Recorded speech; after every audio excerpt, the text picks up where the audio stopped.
বাংলাদেশে এখন সবচেয়ে গুরুত্বপূর্ণ হলো বাংলাদেশের রাজনৈতিক ঐক্য তৈরি করা।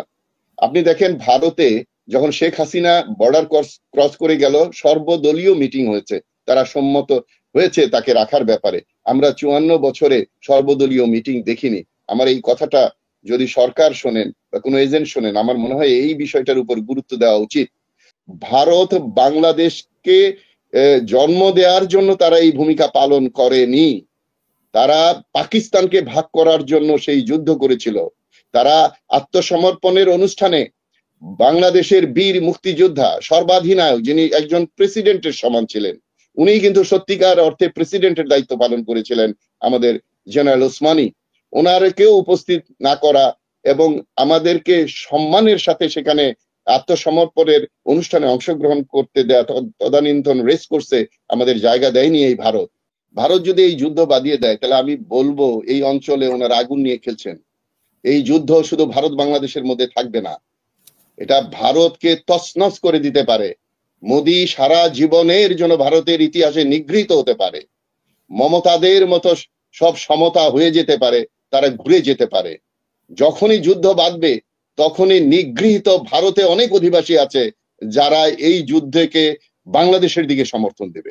আমি ডক্টর কলিমুল্লাহ স্যার জানেন যে রণকৌশলের যা শিখেছি বা যা বুঝতে পারছি, তা এই টকশোতে হয়তো আমার বলা সম্ভব নয়।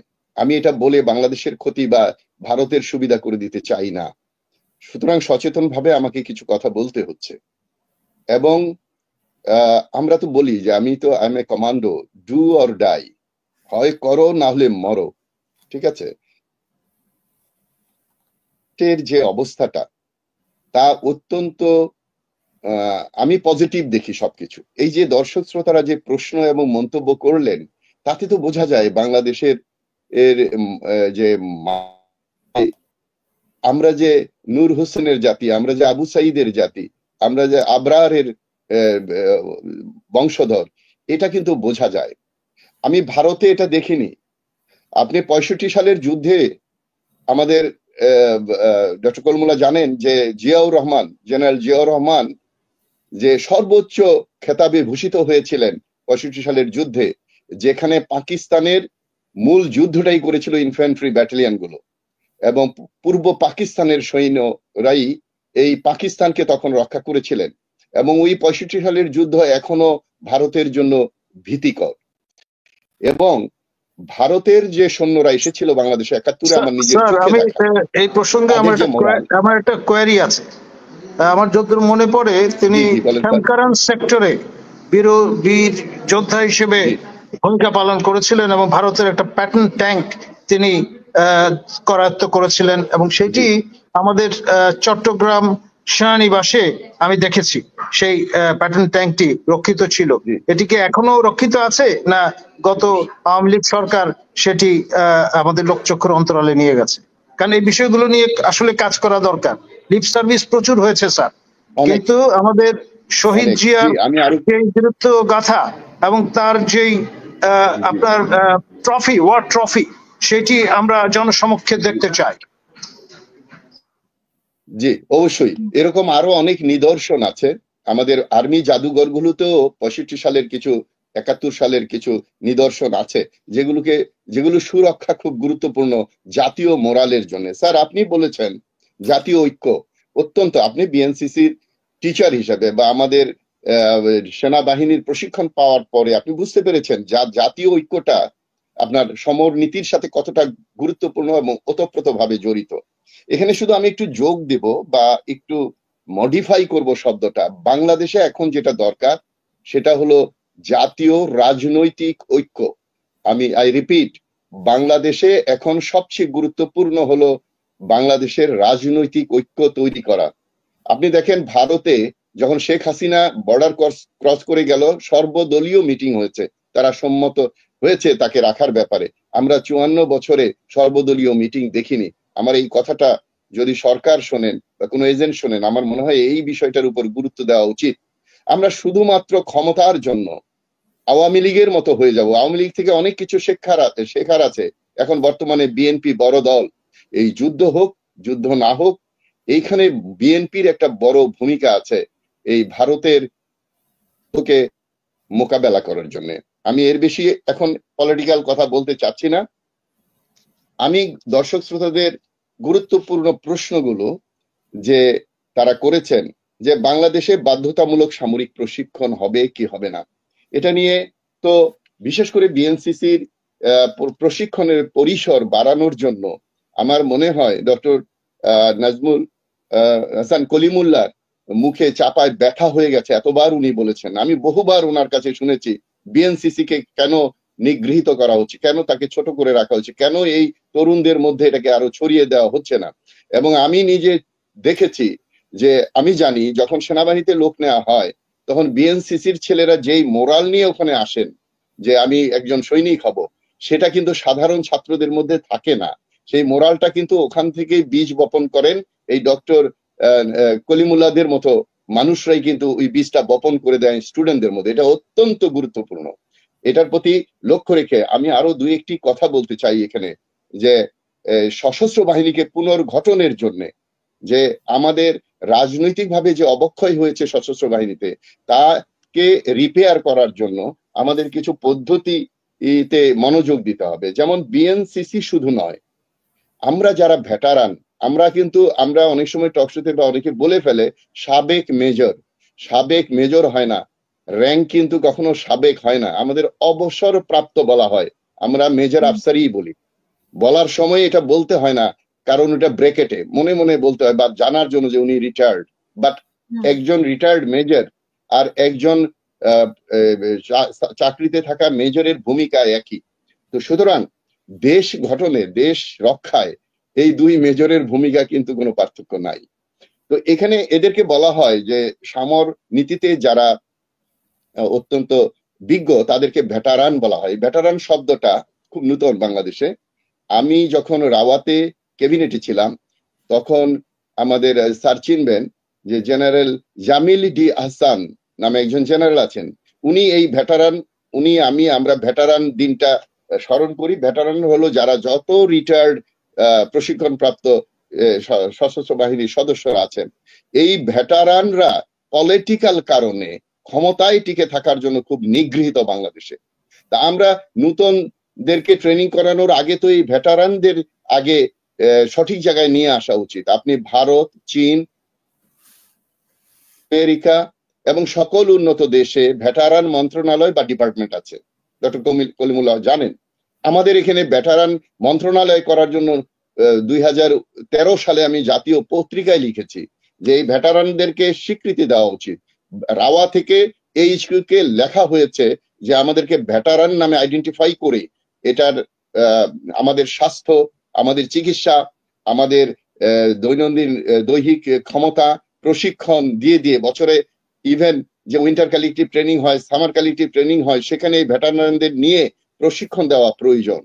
তো এই ভেটারানরাই কিন্তু রিজার্ভ, আমরা কিন্তু রিজার্ভ ফোর্সে আছি। এই রিজার্ভদেরকে এখন কল করা স্নায়ু যুদ্ধের কারণে হলেও কল করা উচিত। এখন ঢাকায় এবং সকল ক্যান্টনমেন্টে ভেটারানদেরকে ডেকে একটা শর্ট প্রশিক্ষণ করলে ভারত বুঝতে পারবে যে আমাদের নাগরিক যে চৈতন্য, আমাদের যে অধিকার, আমরা সবার সাথে বন্ধুত্ব রাখতে চাই। আমাদের জনগণ অত্যন্ত সরল সোজা মানুষ। ভারতের মতো এত কমপ্লিকেটেড মানুষ কিন্তু আমাদের এখানে নাই, সেটা আমি মানুষের সাথে মিশে দেখেছি। সো আমাদের rava retired arm forces welfare association আছে, সেখানে 6000-এর উপরে অফিসারই আছে শুধু। তাদেরকে ভেটারান নামে স্বীকৃতি দিয়ে এটা একটা প্রশিক্ষণ কেন্দ্র, থিঙ্ক ট্যাঙ্কে পরিণত করা যায় রাওয়াকে। এই আহ্বান আমি সরকারকে জানাচ্ছি। সরকারকে রক্ষার জন্য, দেশকে রক্ষার জন্য রিজার্ভ ফোর্সে আছি, তাদের প্রতি মনোযোগ দেওয়া উচিত। আপনারা অবাক হবেন যে আমাদের একজন ভেটারান সৈনিক, তার মাসিক রেশন ভাতা হলো 400 টাকা। এটা বহুদিন যাবৎ আমাদের সৈনিকরা চেষ্টা করছে এটার উন্নয়নের জন্য, শুধু আজ দিচ্ছি কাল দিচ্ছি করে 17 বছর পার করা হয়েছে, এটা হয়নি। এবং আরেকটা জিনিস খেয়াল করে দেখবেন, আমাদের সারা বাংলাদেশের অফিসাররা ঢাকায় রাওয়ার মাধ্যমে সংগঠিত। আমরা প্রতিবাদ করেছি ইয়ের সময়, সিনহা হত্যার সময়, আমরা মিডিয়াতে কথা বলেছি। এই আন্দোলনে রাওয়ার একটা জুলাই আগস্টে ভূমিকায় অবসরপ্রাপ্ত ভেটারানদের একটা বড় ভূমিকা ছিল, শুধু তাই নয় তাদের পরিবারেরও। সেই সৈনিকের মাসিক রেশন ভাতা হলো মাত্র 400 টাকা, যেটা কম্পেয়ার করলে পুলিশ বা অন্য ফোর্সের চেয়েও কম।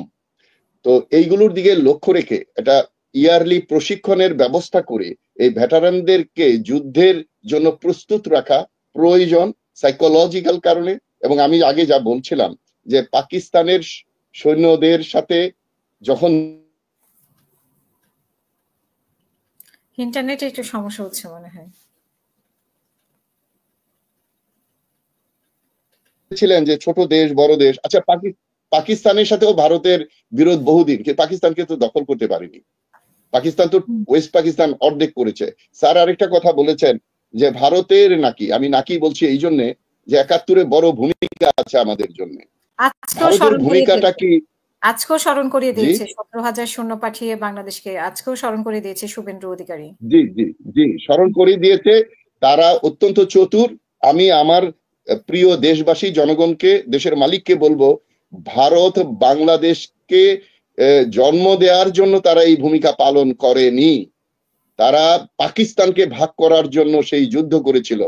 তারা আত্মসমর্পণের অনুষ্ঠানে বাংলাদেশের বীর মুক্তিযোদ্ধা সর্বাধিনায়ক, যিনি একজন প্রেসিডেন্টের সমান ছিলেন, উনি কিন্তু সত্যিকার অর্থে প্রেসিডেন্টের দায়িত্ব পালন করেছিলেন, আমাদের জেনারেল ওসমানী। ওনারকেও উপস্থিত না করা এবং আমাদেরকে সম্মানের সাথে সেখানে আত্মসমর্পণের অনুষ্ঠানে অংশগ্রহণ করতে দেয়া, তদানীন্তন রেস করছে, আমাদের জায়গা দেয়নি এই ভারত। তো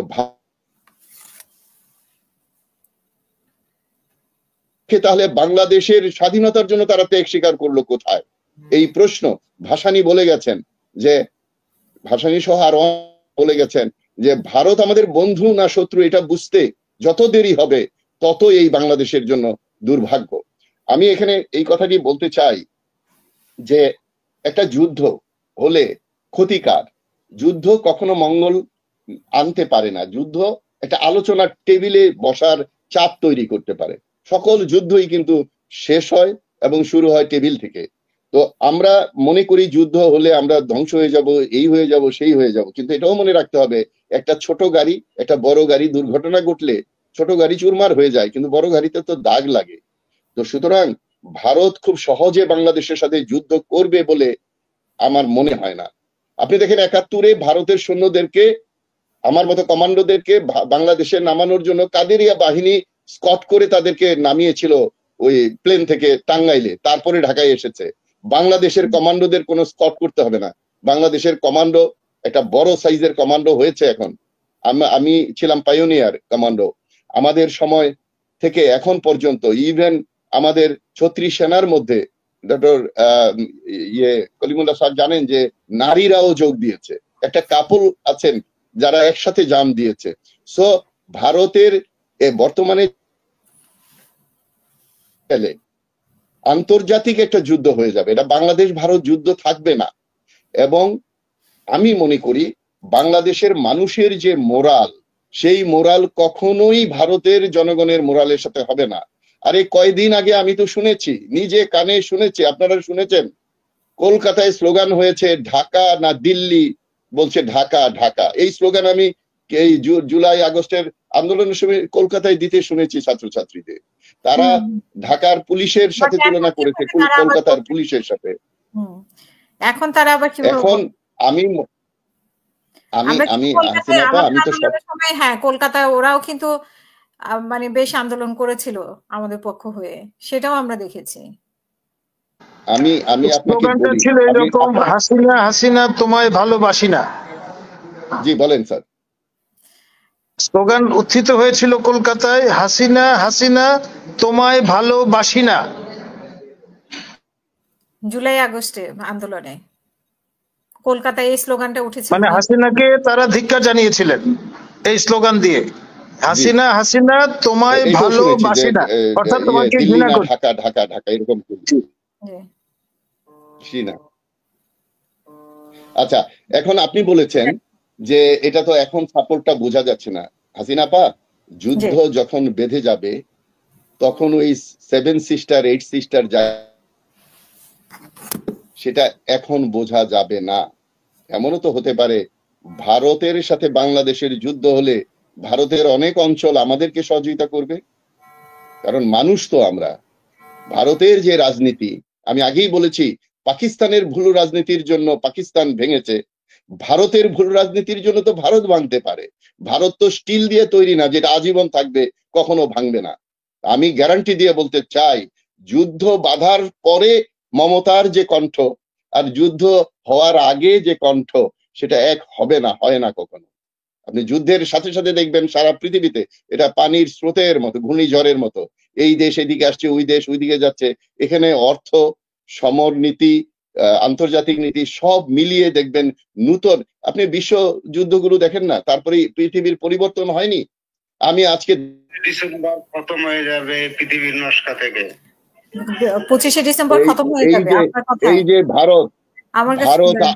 ভারত একজন বলেছেন যে এই চাওয়ালার 25শে ডিসেম্বর খতম হয়ে যাবে, আপনার কথায়? আমার কথা না, এটা ইন্ডিয়ার কথা। ইন্ডিয়ার কথা। জি, will be eliminated in the map. না, আমি যেটা বলতে চাচ্ছি, your country will be finished from the world map after 25 December. You must remember. আচ্ছা, কিভাবে? Yunus will be killed. ভালোই তো, মানে একটু ভাঙা ভাঙা ইংলিশ শিখছেন, ভালোই বলতেছেন, কিন্তু এই ভাঙা ইংলিশ দিয়ে আপনি পারবেন ডিসেম্বরের 25 তারিখে ইউনুস উইল বি কিলড?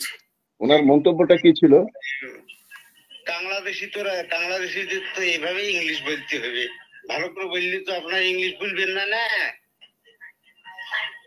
এসব ধমক দেওয়া বন্ধ করেন, বুঝছেন? বাংলাদেশ বসে বসে আঙ্গুল চুষবে না, কন্টিনিউয়াস তারা আমাকে। আচ্ছা, যাই হোক, আমরা আমার কথা জি ইয়ে করবেন আমিন আফসারি ভাই। আমি আসলে এখন আমি একটু শেষ করে নিয়ে আসি বিষয়টা শেষ করে নিয়ে আসেন প্লিজ। জি আমিন আফসারি ভাই, 25শে ডিসেম্বর নাকি ওরা সব শেষ করে দেবে। শোনো, এসব হুমকি দামকিতে কাজ হবে না। আমি বলি যে ভারত যদি এই যুদ্ধ বাদিয়ে দেয়, বাংলাদেশ কখনো আগ বাড়িয়ে যুদ্ধ করবে না, এই গ্যারান্টি আমি দিতে পারি। ভারত যদি এই যুদ্ধ বাদিয়ে দেয়, তাহলে আমি বলবো এই অঞ্চলে ওনারা আগুন নিয়ে খেলছেন। এই যুদ্ধ শুধু ভারত বাংলাদেশের মধ্যে থাকবে না, এটা ভারতকে তছনছ করে দিতে পারে। মোদী সারা জীবনের জন্য ভারতের ইতিহাসে নিগৃহীত হতে পারে।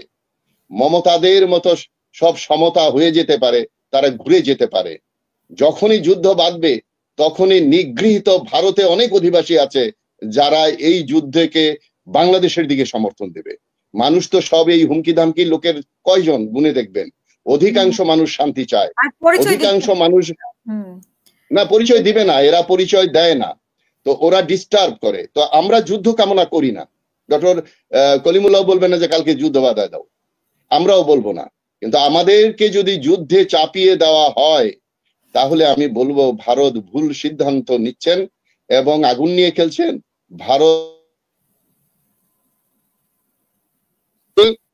দুর্জয় খাটি আছে না কথা, বাংলার মাটি দুর্জয় খাটি। এই বাংলাকে ব্রিটিশ দাবিয়ে রাখতে পারেনি, এই বাংলাকে ভারত দাবিয়ে রাখবে, আমি এটা বিশ্বাস করি না।